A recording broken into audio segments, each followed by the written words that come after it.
Hi there, these comments are for GE. I'm using your initials for privacy purposes, and I am Michael from OTC Online TOEFLcourse.com.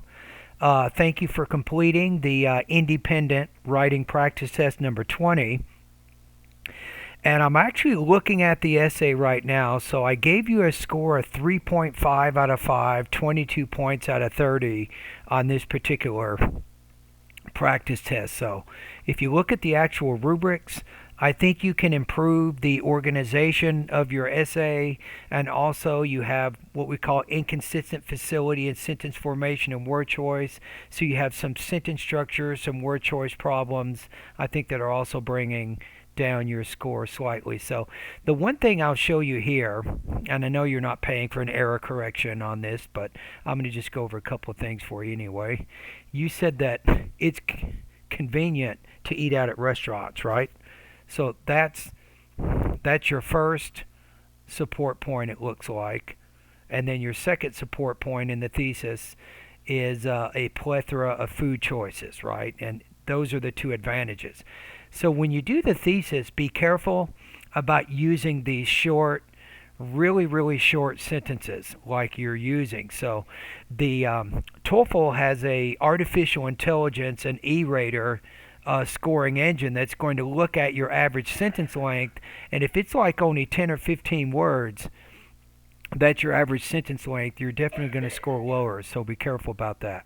But let's take a look. So you said it's convenient to eat at restaurants, and then in the topic sentence of paragraph 1 or 2, you say dining at a restaurant saves people's time.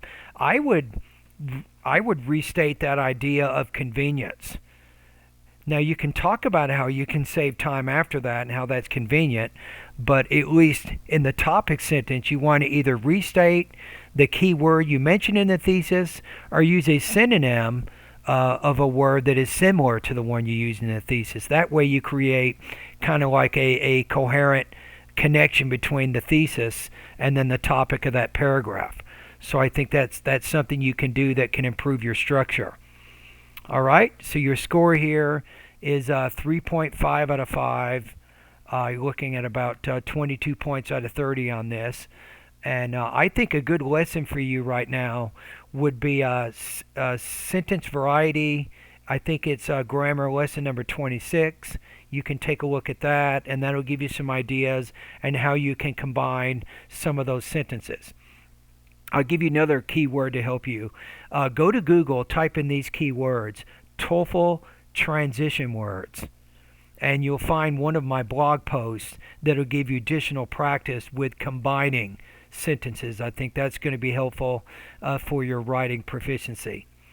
All right, thank you for doing the practice test.